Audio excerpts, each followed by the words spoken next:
In front of 200 of my family's closest friends, my own father pointed at my pregnant belly and screamed the words that would set me free. "You and that child are dead to me."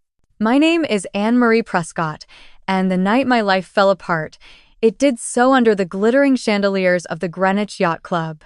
It was the centennial gala for Prescott Marine, the boat-building empire my great-grandfather founded, and the air was thick with the scent of old money and salt water. I walked in that night carrying a fragile, secret hope. A hope that the news I carried, the news of a new life, might finally bridge the cold ocean that had separated me from my family for years. I stood on a small platform, my voice trembling only slightly as I raised a glass. After the toast to the company, I took a breath and said the words that would change everything. "And I have one more piece of wonderful news. Frank and we're expecting a baby boy." The silence that followed was absolute. It was heavier than any anchor, colder than the Atlantic in winter. Every pair of eyes in that room, eyes of people who'd known me since I was a child, turned to me. My father, Walter Prescott, moved toward me. His face wasn't just angry, it was a mask of pure disgust. His voice, when it came, wasn't a shout. It was a low, guttural roar meant to shatter me. "A child with that? Food truck vendor?" He spat, the words slicing through the crowd. "You've disgraced the Prescott name. You are no longer my daughter. Get out of here, and don't ever expect a single dime from this family." I didn't cry. I felt a strange calm wash over me. I looked at him, then at my mother, who simply stared at her champagne flute, and walked to the gift table. I placed a small, beautifully wrapped box among the others. "Happy anniversary, Father," I said, my voice steady. Then I took Frank's hand and walked out of that life forever. But that hurricane of a moment didn't just appear out of the blue. The storm had been gathering for 2 years, starting on a perfect autumn afternoon. Back then, I was 27, making a name for myself as an event planner in Connecticut. My world was a whirlwind of floral arrangements, vendor contracts, and seating charts, and I loved it.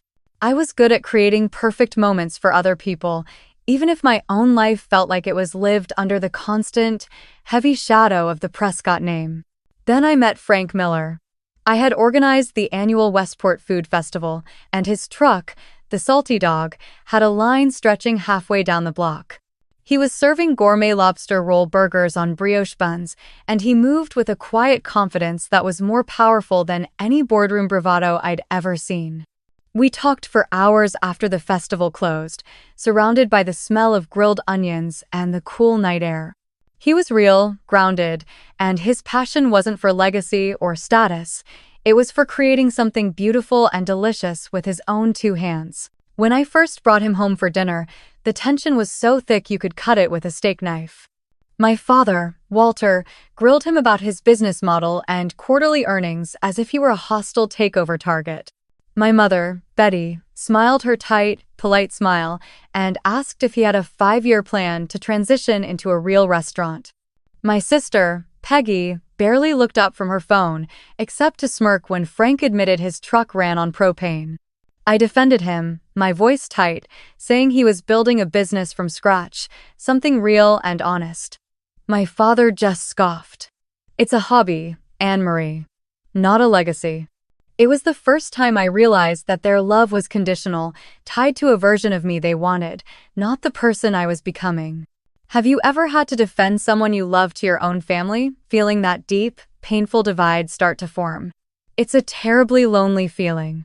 That feeling of being on the outside of my own family pushed me to cling to the memory of the one person who always made me feel like I belonged, my grandfather, Joe. He was the heart and soul of Prescott Marine, a man who started with nothing but calloused hands and a love for the sea. He smelled of cedar shavings and turpentine, not stuffy country clubs. He used to sit me on his knee in his workshop, the air hazy with sawdust, and tell me, "Annie, never let anyone else tell you what your ship is built for. You're the captain." I remember one summer, when I was about 12, he'd winked and mentioned a special nest egg he was setting aside for me. "It'll be there when you need it most," he'd said. A way to make sure you can always steer your own course, no matter the weather.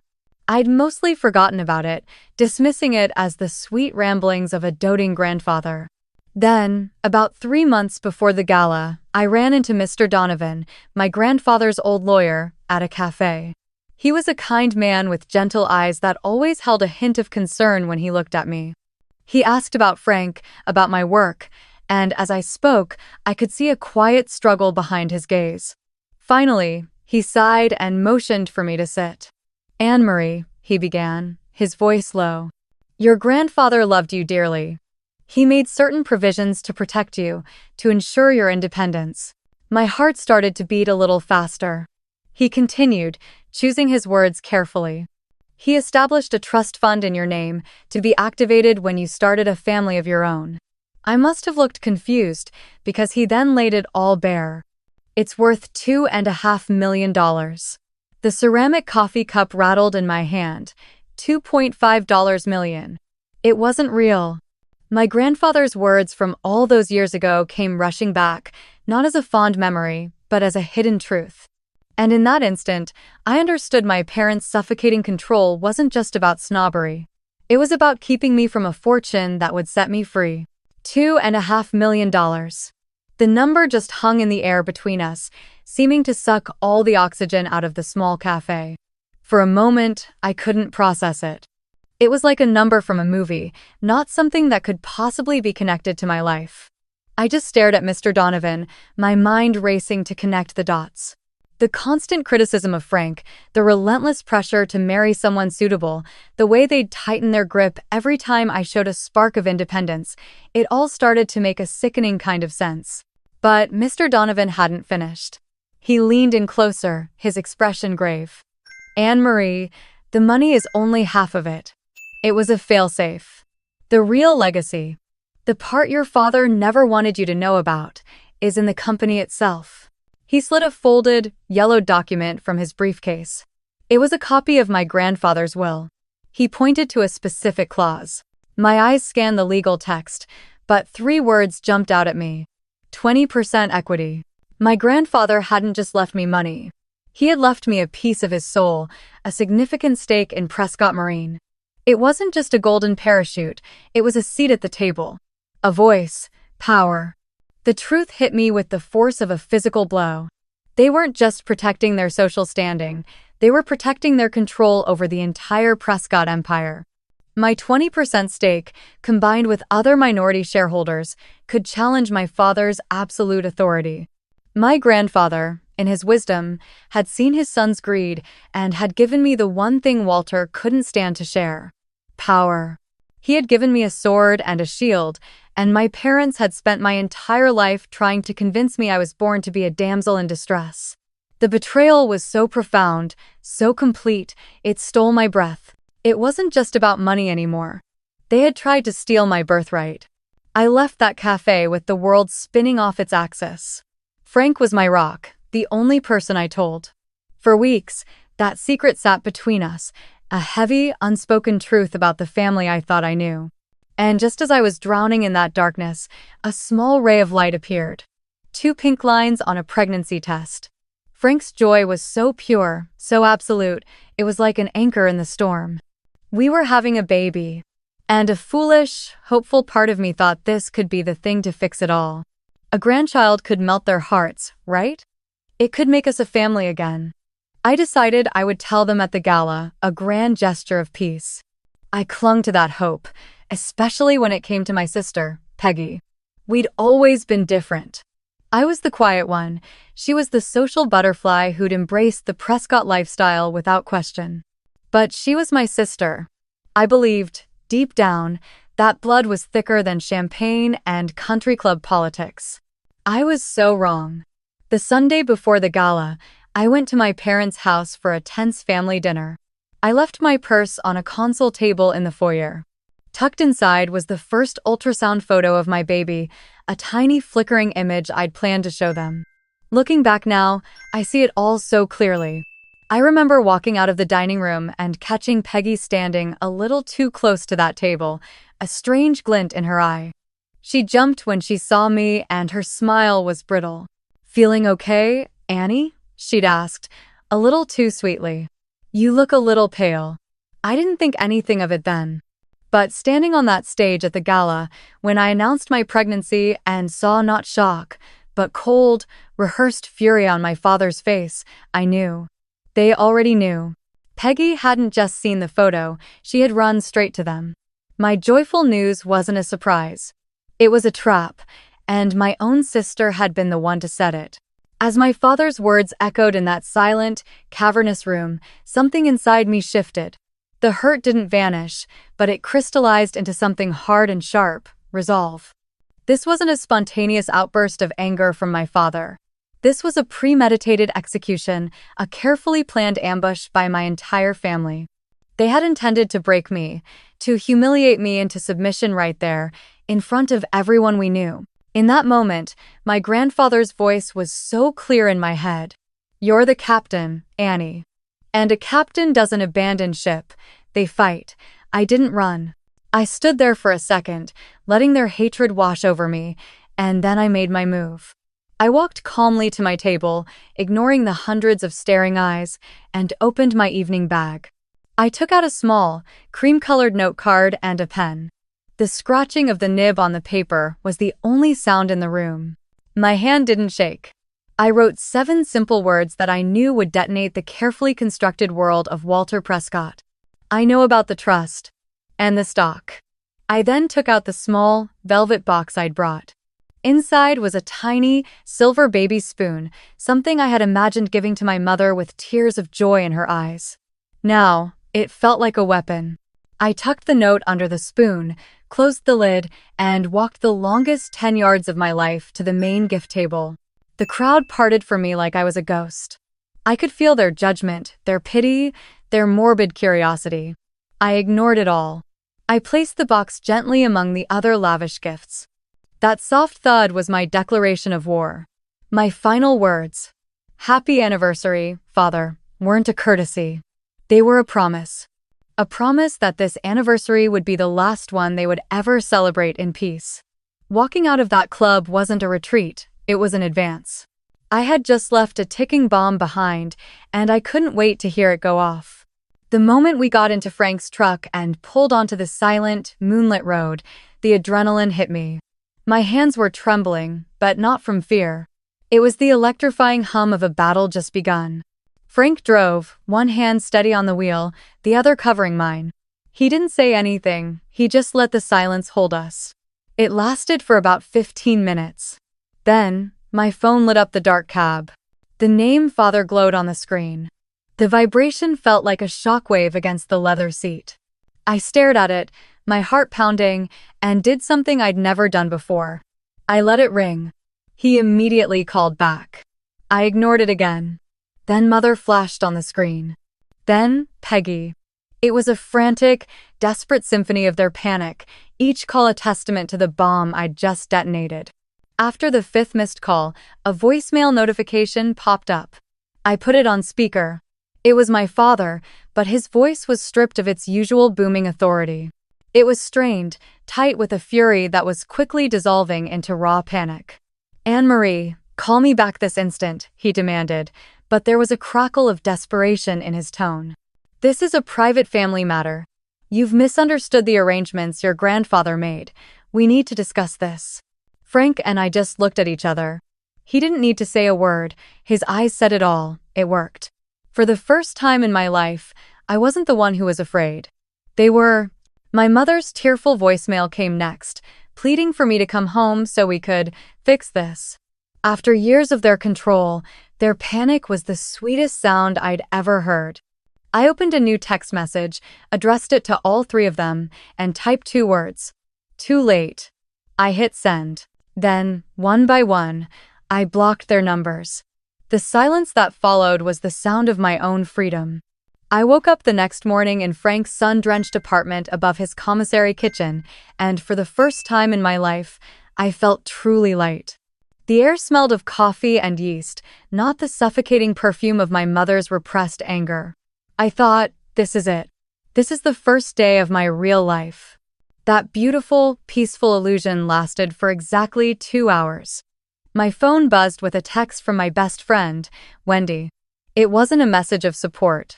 It was a screenshot with the words, I am so sorry. You need to see this. It was from the private Greenwich Community Circle Facebook group, a page usually reserved for complaining about property taxes and recommending plumbers. The post was from my mother. It was a masterpiece of passive-aggressive cruelty, disguised as a mother's heartbreak. With the heaviest of hearts, she wrote, "Walter and I are asking for your prayers for our daughter, Anne Marie. After a deeply disturbing and erratic outburst at our family's anniversary gala, where she made shocking financial demands, we have been forced to take a step back. We fear she is under a terrible influence and is not the girl we raised." The comments section was a bloodbath. "I knew he was bad news," one yacht club member wrote. "So sad. The Prescotts are such a good family," another chimed in. My own sister, Peggy, had commented, "We just want her to get the help she needs. We love her and are so worried." They weren't just disowning me, they were trying to paint me as crazy, greedy, and unhinged. They were salting the earth, ensuring that every bridge back to my old life was burned to ashes. My private war for freedom had just become a public execution, and I was the one on the chopping block. Have you ever had a private pain twisted into a public lie? It feels like being set on fire. Reading those comments, seeing my entire life twisted into a caricature of a greedy, hysterical girl, I felt myself start to break. My own mother's words were a poison, and the whole town was drinking it in. Frank held me, his embrace a temporary shield, but the shame was overwhelming. It felt like they had finally won, cornering me with public opinion, leaving me with nothing and no one. I was at my absolute lowest when there was a soft knock on the door. It was Frank's parents, Robert and Judy Miller. Robert was a retired auto mechanic with grease still etched into the lines of his hands, and Judy was a former school nurse with the kindest eyes I'd ever seen. She wasn't holding a bouquet of flowers or offering empty platitudes. She was holding a heavy ceramic casserole dish, still warm from her oven, its scent of garlic and baked cheese filling the small apartment. She walked right past Frank, put the lasagna on the counter, and then wrapped me in a hug. It wasn't a stiff, society hug. It was real and enveloping, and I just melted into it. "We saw the nonsense online," Robert said gruffly, his voice gentle despite the words. "Figured you two shouldn't have to worry about dinner." They didn't ask for details, they didn't gossip. They just showed up. As we sat around Frank's tiny kitchen table, eating the best lasagna I'd ever tasted, I realized what true family felt like. It wasn't about polished silver and a famous last name. It wasn't about performance or appearances. It was about showing up with a hot meal when someone's world is going cold. My family had lawyers and a legacy. The Millers had kindness and a casserole. In that moment, I knew which one was worth more. They didn't just give me dinner, they gave me the strength to fight back. The warmth of Judy Miller's lasagna did more than fill my stomach. It fortified my soul. The next morning, the online vitriol from my mother no longer felt like a personal attack. It felt like evidence. Her public lies were no longer just hurtful, they were slander. Fueled by a new, quiet determination, I did the one thing my parents never thought I'd have the courage to do. I called Mr. Donovan and scheduled a meeting. Walking into his quiet, wood-paneled office felt like stepping into a different world, one governed by facts and laws, not by my family's toxic manipulations. He had the thick file waiting on his desk, my grandfather's name written in faded ink on the tab. He walked me through everything, the clear legal language of the will, the bank statements showing the trust had never been touched, the corporate structure of Prescott Marine. He was gentle, but he didn't sugarcoat it. "They will fight this, Anne Marie," he warned, his eyes kind but serious. "They will drag your name through the mud in a court of law. They will call you a liar, unstable, a gold digger. You need to be prepared for that." I sat there, the weight of his words pressing down on me. Suing your own parents felt like a sin, a tearing of the most fundamental fabric of life. Have you ever had to make a choice that you knew was right but that terrified you to your very core? My hand went to my stomach, where my son was just a tiny, fluttering promise. This wasn't about revenge, this was about his future. It was about honoring the legacy of a good man who tried to protect me. It was about taking back the truth. I looked Mr. Donovan straight in the eye. "File it," I said, my voice clear and steady. "File the lawsuit for the trust, the shares, and for defamation. It's time for the truth to come out." The next 9 months were a blur of depositions, legal filings, and sleepless nights. My pregnancy progressed as the legal battle raged, my belly growing with the promise of a new life while I fought to reclaim the wreckage of my old one. The day we finally walked into Stamford Superior Court, I felt a terrifying calm. Frank's hand was a steady presence at my back, his parents sitting in the front row behind us, a silent wall of support. Across the aisle, my parents and Peggy looked like strangers. Stripped of the trappings of their Greenwich estate, they seemed smaller, their power an illusion that had vanished under the fluorescent lights of the courtroom. They wouldn't meet my eyes. Mr. Donovan was brilliant. He laid out the case with methodical precision, presenting my grandfather's will, the corporate bylaws, and the untouched trust fund. My parents' lawyer tried to paint me as an emotional, greedy daughter who was being manipulated. They claimed the 20% stock was a typographical error and that they were merely protecting the trust from my irresponsible choices. But the final nail in their coffin was their own arrogance. Mr. Donovan projected the screenshots of the Facebook smear campaign onto a large screen for the whole court to see. He read my mother's post aloud, her saccharine, venomous words echoing in the silent room. "We fear she is under a terrible influence." The judge, a stern woman with sharp, intelligent eyes, looked from the screen to my parents, and her expression was pure ice. When the gavel finally fell, the verdict was swift and absolute. The full trust and the 20% of Prescott Marine were mine. They were ordered to repay the $800,000 they had siphoned into their own accounts, and they were found guilty of defamation. As the judge read the ruling, the tears I had held back for so long finally came. They weren't tears of sadness, but of pure, cleansing relief. The truth was finally, officially, mine. Winning in court was one thing, but the verdict wasn't just a legal document. It was a stone thrown into the calm, manicured pond of Greenwich society. And the ripples were devastating. The local paper, the Greenwich Times, ran a small but detailed piece on the lawsuit, mentioning the trust, the stock, and the defamation ruling. The truth was now public record.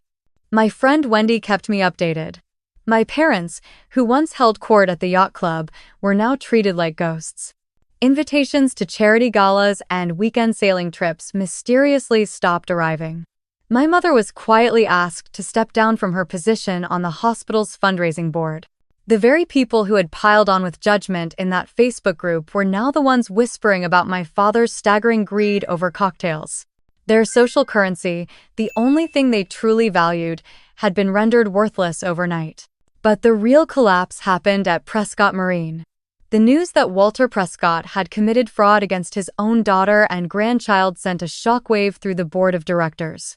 Their pristine, 100-year-old reputation was now tainted by a sordid family scandal.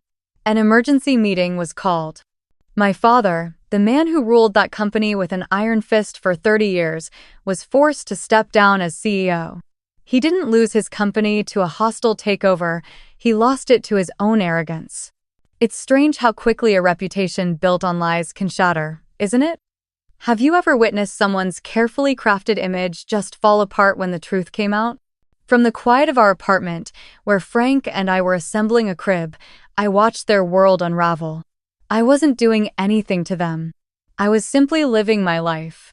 Their downfall wasn't my revenge, it was the natural, inevitable consequence of their own choices. They had built their magnificent house on a foundation of deceit, and it was now collapsing in on itself. A few weeks after my father was forced to resign, our son was born. We named him Joseph, after my grandfather. Holding him in my arms, this tiny, perfect person, all the noise of the past year just faded away. His existence was the only victory that truly mattered. My new life was finally, truly here, and it was more beautiful than I could have imagined. Then, a letter arrived. It was on Peggy's monogrammed stationery, the first contact I'd had with her since I blocked her number. My first instinct was to throw it away, but Frank encouraged me to read it, just to close the chapter. The letter was a rambling, self-pitying mess. It was full of excuses. She was scared of Dad. She didn't understand the whole story. She was just trying to keep the peace. It ended with a plea to meet her nephew, as if that were her right. There was no real apology in it. No acknowledgement of the deliberate cruelty of her actions. She was sorry because they had lost, and now she was on the outside looking in. Still, I agreed to meet her, one last time, at a neutral cafe downtown.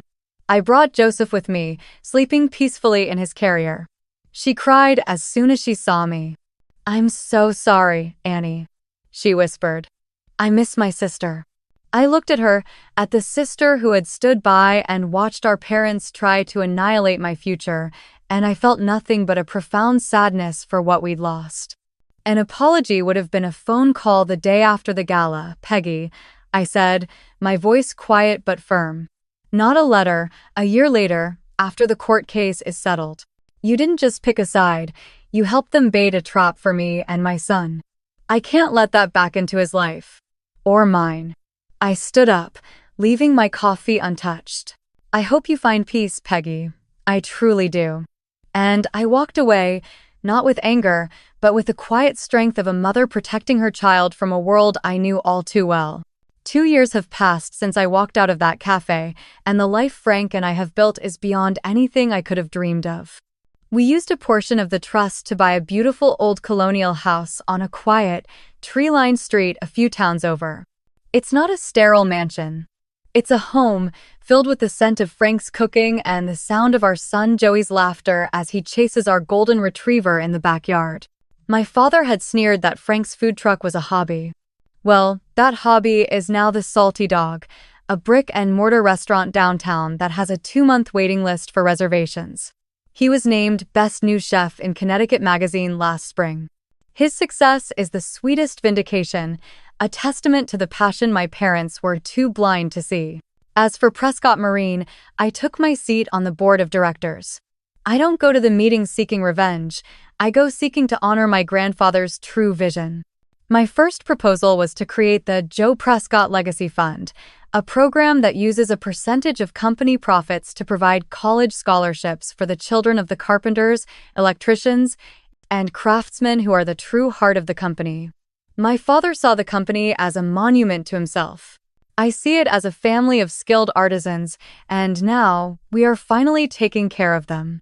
I am not just a shareholder, I am a steward of my grandfather's legacy of integrity. It's amazing what you can build when you're finally free of the people who tried to tear you down. We didn't just win a lawsuit.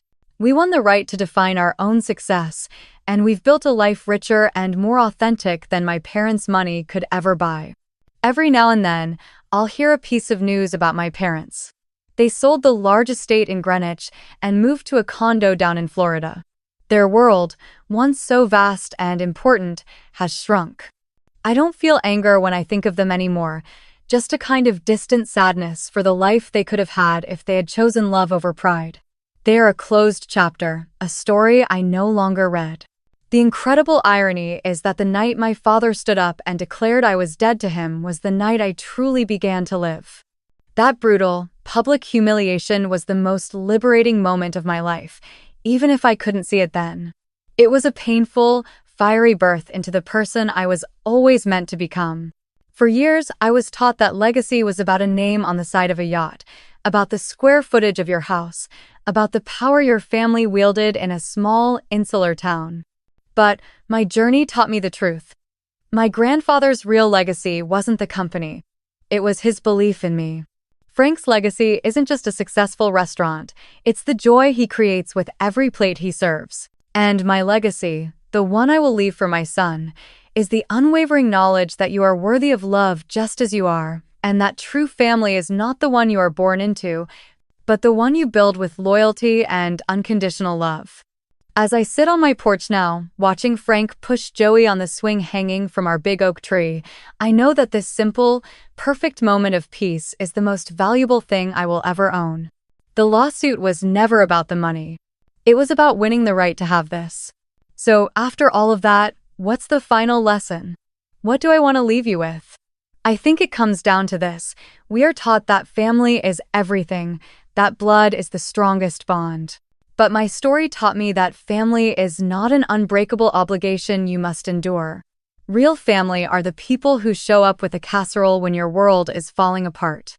They're the ones who celebrate your light, not the ones who try to dim it to make themselves feel more comfortable.